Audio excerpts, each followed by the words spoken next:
পদত্যাগ চাই। আপনি মান সম্মান থাকতে থাকতে আপনার পদত্যাগপত্র জাতীয় মহান সংসদে আপনি জমা দিয়ে দেন। সাধারণ মানুষের ভাষা যদি আপনি না বুঝতে পারেন তবে আপনাকে সংসদের পদ থেকে কিভাবে নামাতে হয় সেটা আমরা ভালো করেই জানি। শ্যামনগরের মানুষ শান্তিপ্রিয় মানুষ, এই শান্তিপ্রিয় শ্যামনগরকে অশান্ত করবেন না।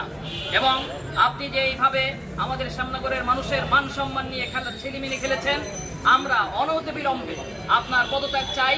আপনি মান সম্মান থাকতে থাকতে আপনার পদত্যাগপত্র জাতীয় মহান সংসদে আপনি জমা দিয়ে দেন এবং আমাদেরকে এই কলঙ্ক থেকে কমপক্ষে মুক্ত করেন। এবং আমরা আরো একটি বিষয় বলতে চাই, আপনি শুধু নিজের দুর্নাম করেছেন তেমনটা নয়, আপনি একটি দলের দুর্নাম করেছেন। দলটা যেমনই হোক, ইসলামী দল জামাত ইসলাম নাম ছিল তার। আপনি একটা পুরো দলের বদনাম করেছেন। সর্বোপরি কথা, আপনার মুখে দাড়ি ছিল, আপনার মাথায় টুপি ছিল। একজন প্যান্ট শার্ট পরা মানুষ সে যদি ধর্ষকের দায়ে দোষিত হয়, এটা নিয়ে খুব বেশি নাড়াচাড়া হয় না। কিন্তু আপনার মাথায় টুপি আছে, আপনার মুখে দাড়ি আছে। আপনি শুধু নিজের সর্বনাশ করেন নাই, একটা দলের সর্বনাশ করেছেন, সাধারণ ওলামায়ে কেরামের সর্বনাশ করেছেন।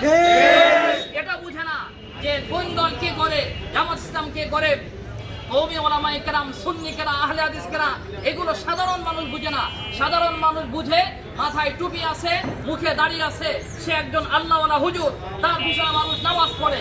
আপনি এই ধর্ষণ করার মাধ্যমে, আপনি এই ছোট একটা মেয়েকে ধর্ষণ করার মাধ্যমে নিজের লম্পটগিরির পরিচয় দেওয়ার সাথে সাথে সারা বাংলাদেশের সমস্ত ওলামায়ে কেরাম, সমস্ত ইমাম, সমস্ত খতিব, সমস্ত মুয়াজ্জিন, সাধারণ হুজুরদেরকে আপনি দোষী করেছেন।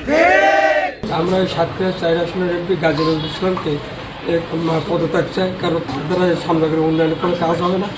সে একজন নারী কেলেঙ্কারী ব্যক্তি এবং নারী লোক। এই লোক দ্বারা সমাজে একটা কোনো তার দ্বারা কোনো সমাজের পক্ষে একটা দৃষ্টিকোণ, একে আমরা অপসারণ চাই।